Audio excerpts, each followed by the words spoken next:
Hello everybody, कैसे हैं आप लोग। उम्मीद करते हैं कि आप लोग बहुत अच्छे होंगे और आप लोग अपने प्रिपरेशन को बहुत शानदार तरीके से कर रहे होंगे। आप लोगों को पता है कि बीपीएससी ने अपना कैलेंडर अपडेट कर दिए हैं, पहले ही ऑलरेडी पहले कर चुके हैं, जिसमें 70वीं बीपीएससी का डेट जो है, प्रीलिम्स का डेट 30 सितंबर को रखा गया है। ठीक है, तो आज ये हमारा दूसरा वीडियो है।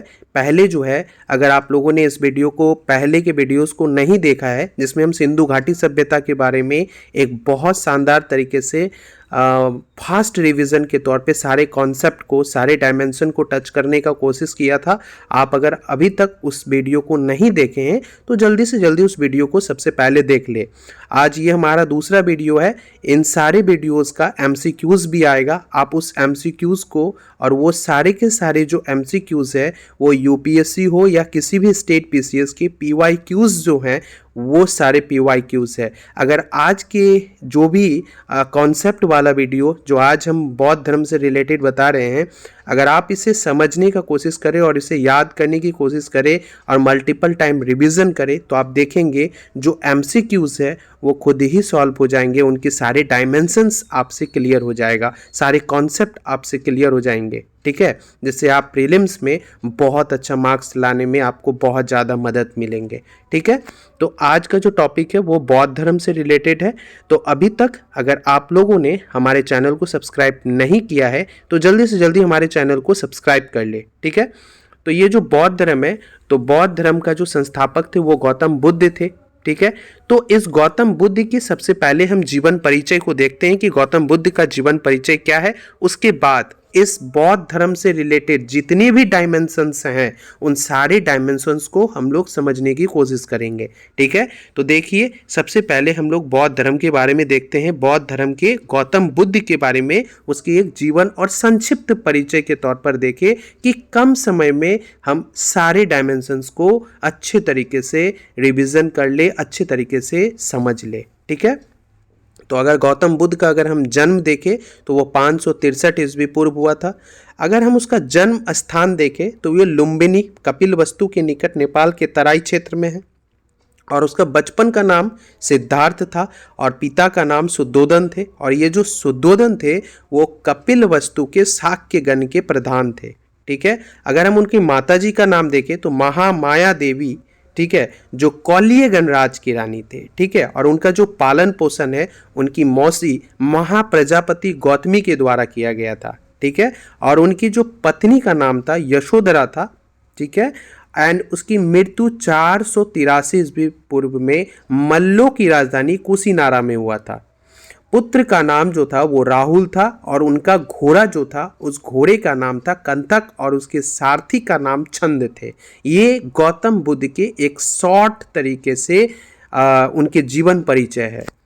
उसके बाद अब हम गौतम बुद्ध के इस बौद्ध धर्म के और भी जितने भी डायमेंशंस है उसे देखने का कोशिश करते हैं और उसे समझने का कोशिश करते हैं। ठीक है, तो बौद्ध धर्म में आपको पता होना चाहिए त्रिपिटक थे। त्रिपिटक में 3 प्रकार के 3 पिटकों का वर्णन किया गया है, जिसमें पहला जो है विनय पिटक, सुक्त पिटक, अधिधम्म पिटक है।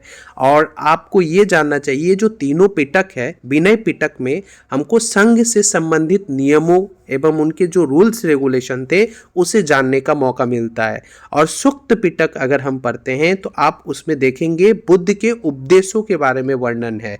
अधिधम्म पिटक अगर देखते हैं तो उसमें दार्शनिक सिद्धांतों के बारे में वर्णन है। और त्रिपिटकों की जो भाषा थी वो पाली भाषा में थे। ठीक है, तो बौद्ध धर्म के 4 आर्य सत्य थे: दुख, दुख समुदाय, दुख निरोध और दुख निरोध गामिनी प्रतिपदा। ये जो इनके 4 आर्य सत्य थे। ठीक है, तो अब अगर हम बौद्ध धर्म के 3 रत्न को देखें तो वो थे बुद्ध, धम्म और संघ। ये बौद्ध धर्म के 3 रत्न थे। और अगर हम इसके समाधि को देखें, सील को देखें, प्रज्ञा को देखें, और इन्हीं सील, प्रज्ञा, समाधि, इनको अगर आप कंसाइज करके एक में लाएंगे तो इन्हें कहते हैं अष्टांगिक मार्ग। ठीक है, अष्टांगिक मार्ग क्या क्या है पहले हम उसे देखने की कोशिश करते हैं कि सम्यक दृष्टि, सम्यक संकल्प, सम्यक वाक, सम्यक कर्मात, सम्यक अजीव और सम्यक स्मृति, सम्यक व्यायाम और सम्यक समाधि। ये जो सम्यक वाले थीम है ये सारे के सारे अष्टांगिक मार्ग हैं, ठीक है। तो अब अगर हम देखें इसमें सीलों की संख्या कितनी है बौद्ध धर्म में, तो बौद्ध धर्म में सीलों की संख्या 10 है, ठीक है। कौन कौन सा सील है? अहिंसा, सत्य, अस्थेय, अपरिग्रह, ब्रह्मचर्य, और समय भोजन ना करना, अविचार ना करना, मद्य सेवन ना करना, आरामदायक शिक्षा का त्याग, आभूषणों का त्याग, ये उनके 10 सील थे, ठीक है। अब अगर हम इनके संप्रदाय को देखने का कोशिश करें तो इनमें 2 संप्रदाय थे, आप देखेंगे, एक हीनयान और दूसरा महायान, ठीक है। तो हीनयान के भी कई प्रकार के पार्ट्स में बटे हुए थे और महायान में भी कई प्रकार के पार्ट्स में बटे हुए थे। तो इनके पार्ट्स को देखने से पहले अगर आप देखेंगे इनमें 3 कॉन्सेप्ट निकल कर आता है। एक आता है महाभिनिष्क्रमण, धर्म चक्र परिवर्तन और महापरिनिर्वाण। अगर आप महाभिनिष्क्रमण को देखेंगे तो सिद्धार्थ द्वारा जब 29 वर्ष की आयु में गृहत्याग दिया था तो उसे हम लोग महाभिनिष्क्रमण कहते हैं। अगर सारनाथ में उन्होंने अपना प्रथम उपदेश दिया था तो उसी प्रथम उपदेश को हम लोग धर्म चक्र प्रवर्तन कहते हैं। अगर हम लोग महापरिनिर्वाण को समझने का कोशिश करें तो 80 वर्ष की आयु में जब वो कुशीनारा में उनकी मृत्यु हो गई थी तो उन्हें हम लोग महापरिनिर्वाण कहते हैं, ठीक है। अब हम देखते हैं कि इनमें जो संप्रदाय थे, एक हीनयान, दूसरा महायान, ठीक है। तो उन हीनयान और महायान के जो कुछ पार्ट्स थे उन्हें देखने की, समझने का कोशिश करते हैं। हीनयान के उप संप्रदाय अगर पूछा जाए तो आप बोलेंगे वैभाषिक, समित्या, स्थिरवादी, सैद्धांतिक एवं सर्वस्तित्ववादी। ये सब जो थे वो हीनयान के उप संप्रदाय थे। अगर महायान में देखा जाए तो 2 पार्ट्स निकल कर आता था, शून्यवाद और विज्ञानवाद, ठीक है। तो ये जो शून्यवाद और विज्ञानवाद ये आप देखेंगे तो आगे जब हम देखेंगे इस टॉपिक को समझने की कोशिश करेंगे तो आप इसमें आपकी पूरी तरीके से कॉन्सेप्ट क्लियर हो जाएगा कि ये शून्यवाद और विज्ञानवाद की क्या कॉन्सेप्ट है, ठीक है। अब देखिए बौद्ध धर्म की प्रमुख विशेषताएं देखिए। तो जब हम जैन धर्म को पढ़ेंगे तो उस समय जैन धर्म की विशेषताएं भी पढ़ेंगे तो आप खुद ही उसको डिफ्रेंशिएट कर सकते हैं कि बौद्ध धर्म और जैन धर्म में क्या क्या विशेषताएं हैं, ठीक है। तो बौद्ध धर्म की प्रमुख विशेषताएं हैं, ये जो मूलतः अनिश्वरवादी आत्मा की परिकल्पना नहीं करते थे, ठीक है। दूसरा इम्पोर्टेंस इसकी विशेषता क्या है कि बौद्ध धर्म के अनुसार मनुष्य के जीवन का परम लक्ष्य निर्वाण की प्राप्ति था, ठीक है। और बौद्ध धर्म के तीसरा सबसे इम्पोर्टेंट है पुनर्जन्म की मान्यता था।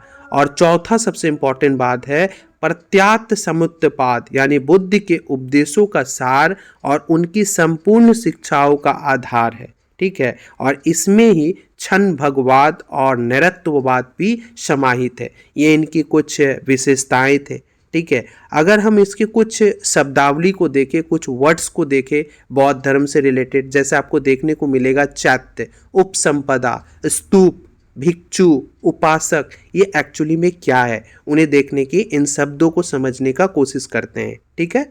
तो स्तूप क्या था? स्तूप निर्माण मृतक के चिता के ऊपर अथवा मृतक की चुनी गई अस्थियों को रखने के लिए इस शब्द का प्रयोग किया जाता था, स्तूप।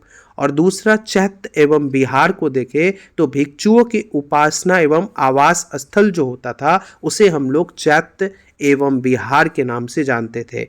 उपसंपदा को अगर देखें तो बौद्ध संघ में जो प्रवेश करते थे उन्हें उपसंपदा कहते थे। भिक्षु बौद्ध धर्म के अनुयायी को हम लोग भिक्षु कहते थे, ठीक है।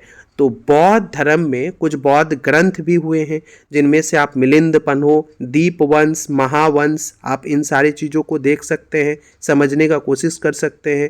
फिर उनमें से कुछ अश्वघोष के द्वारा लिखित की गई कुछ पुस्तकें हैं जो बुद्ध चरित, सौरानंद, सरितपुत्र प्रकरण, ठीक है, वज्र सूची, ये सब उनके द्वारा लिखे गए कुछ पुस्तकें हैं। और इनमें कुछ प्रमुख बोधिसत्व भी हुए हैं, ठीक है। तो उनमें जो प्रमुख बोधिसत्व हुए हैं उनमें से सबसे पहला था मंजूश्री, वज्रपाणी, क्षितिग्रह, मैत्रेय और अमिताभ, ठीक है। ये सारे के सारे जो थे ये प्रमुख बोधिसत्व थे, ठीक है। इन्हें आप कई बार देखें और इस कॉपी में नोट्स बनाएं, मल्टीपल टाइम इसे रिवीजन करें। अगर आप इसे बार बार करके नोट्स बना के मल्टीपल टाइम रिवीजन करेंगे तो ये जो टॉपिक है बौद्ध धर्म, ये कम समय में आपको बहुत मैंने जितनी भी इसकी डायमेंशंस है ये सारे के सारे कॉन्सेप्ट आपका क्लियर हो जाएगा। और जब आप प्रीवियस ईयर के पेपर्स को बनाएंगे, जब हम ऑब्जेक्टिव्स करवाएंगे, आप देखेंगे इसे खुद ब खुद ही आप इसे सॉल्व कर लेंगे।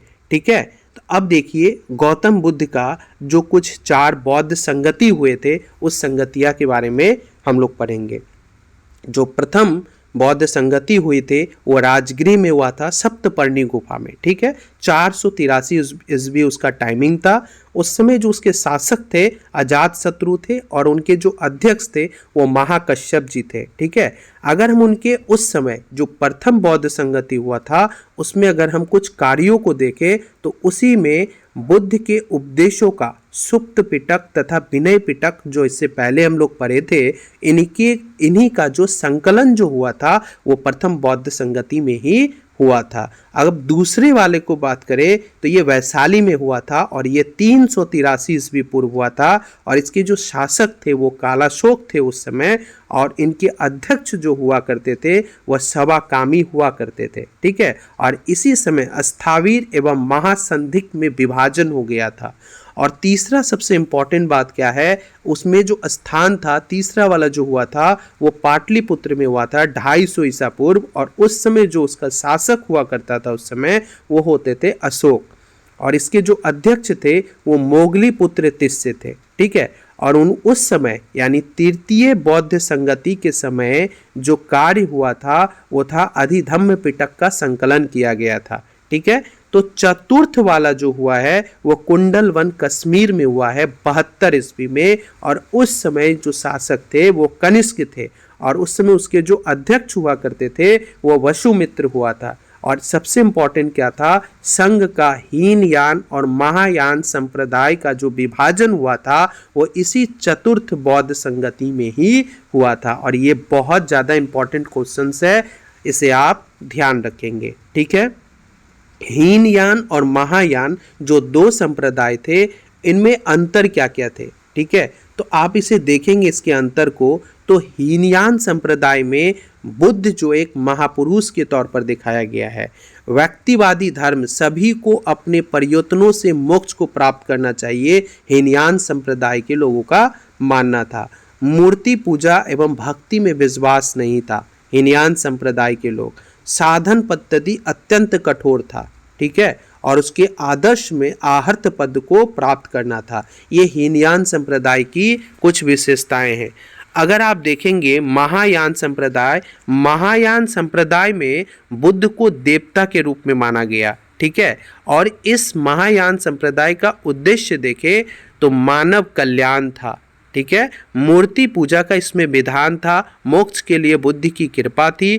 तो जिस तरह हीनयान संप्रदाय में आप देखेंगे मूर्ति पूजा में विश्वास नहीं किया जाता था, तो वही महायान संप्रदाय में मूर्ति पूजा का विधान था। और इस संप्रदाय का मुख्य उद्देश्य ही था मानव कल्याण करना। ठीक है, तो इस महायान संप्रदाय के जो सिद्धांत थे, कुछ प्रिंसिपल थे, उसमें भिक्षुओं तथा उपासकों को महत्व दिया गया है।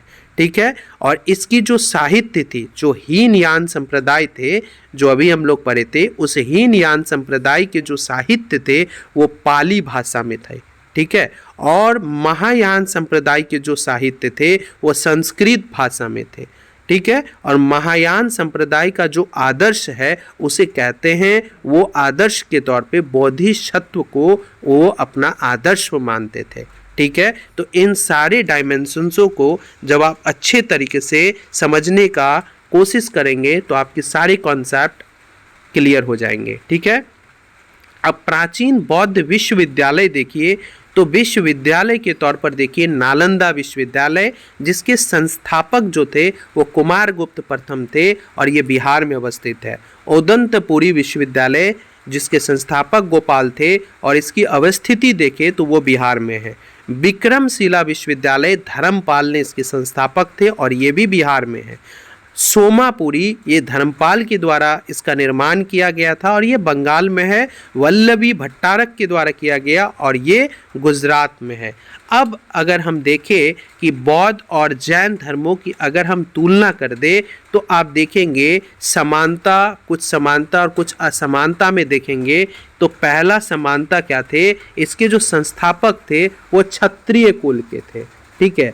वेदों में प्रामाणिकता के प्रति अनास्था थी, ये इसकी समानता है दोनों में, ठीक है। कर्म कांडों की फलीभूत होने पर निषेध थे, कर्म एवं पुनर्जन्म को मान्यता दिया था, ठीक है। तो ये जो सारी चीज़ें हैं ये इसकी समानता है। अगर हम इसकी असमानता की बात करें तो आप देखेंगे बौद्ध मत मुक्ति मध्यम मार्ग का उपदेश देता था, जबकि जैन कठोर साधना पर बल देता था। बुद्ध ने जाति प्रथा को कठोर निंदा की थी, जबकि महावीर ने ऐसा नहीं किया था। महावीर ने बुद्ध की अपेक्षा अहिंसा और अपरिग्रह पर अधिक बल दिया था, ठीक है। तो इसी का जैन धर्म और बौद्ध धर्म के कुछ समानता और असमानता के बारे में भी हमने देख लिया है, ठीक है। अब इसी संप्रदाय में कुछ संस्थापक हुए थे, ठीक है, जो बहुत ज़्यादा आपको इम्पोर्टेंट है। जैसे भौतिकवादी संप्रदाय थे, उसके संस्थापक कौन थे, वो अजीत केशमबलिन थे, ठीक है। और इसका मुख्य विचार था कि अच्छे या बुरे कर्मों का कोई फल नहीं होता है, अधिकतम सुख प्राप्त करना होता है। ये जो भौतिकवादी है इसके संस्थापक याद करेंगे। और दूसरा जो है अक्रियवादी, जो इनके जो संस्थापक थे वो थे पूरनकश्यप। तो इनके मुख्य विचार था ना तो कर्म होता है और ना ही पुनर्जन्म होता है। आजीवक संप्रदाय जो थे वो थे मक्खली गोसाल। इसके जो मुख्य विचार थे, आत्मा को अनेकानेक पुनर्जन्मों के पूर्व निर्छल अटल चक्र से गुजरना पड़ता है, इनका मानना था। और नित्यवादी और अनिश्चयवादी, जो नित्यवादी थे वो पाखुत कच्यान इनके संस्थापक थे और उनका मानना था सब कुछ पूर्व से ही निश्चित है। और अनिश्चयवादी जो थे इनके संस्थापक संजय वेलटपुक्त थे, ठीक है। और इनका विचार था ना तो ये कहा जा सकता है कि स्वर्ग या नरक है या फिर नहीं है। तो इन सारे संप्रदाय के संस्थापक और उनके जो मुख्य विचार हैं उन्हें समझने का कोशिश करें और उसे मल्टीपल टाइम रिवीजन करने का कोशिश करें। और इन्हें बार बार इसे आप देखिए वीडियो को 2 बार 3 बार, और इसे अच्छे तरीके से नोट्स बनाकर मल्टीपल टाइम रिवीजन कीजिए, ठीक है। इसके बाद जो भी वीडियो नेक्स्ट टाइम आएंगे वो इनके MCQs आएंगे। आप इनकी MCQs को ज़रूर से ज़रूर सॉल्व कीजिएगा। जब आप इनके MCQs को सॉल्व करेंगे ना तो आप पाएंगे कि आपकी पूरी की पूरी कॉन्सेप्ट क्लियर हो गए, ठीक है। तो ऐसे ही वीडियो आपके पास सबसे पहले पहुँचे, इसके लिए आप लोग जल्दी से जल्दी हमारे चैनल को सब्सक्राइब कर ले, ठीक है। मिलते हैं फिर नेक्स्ट वीडियो में।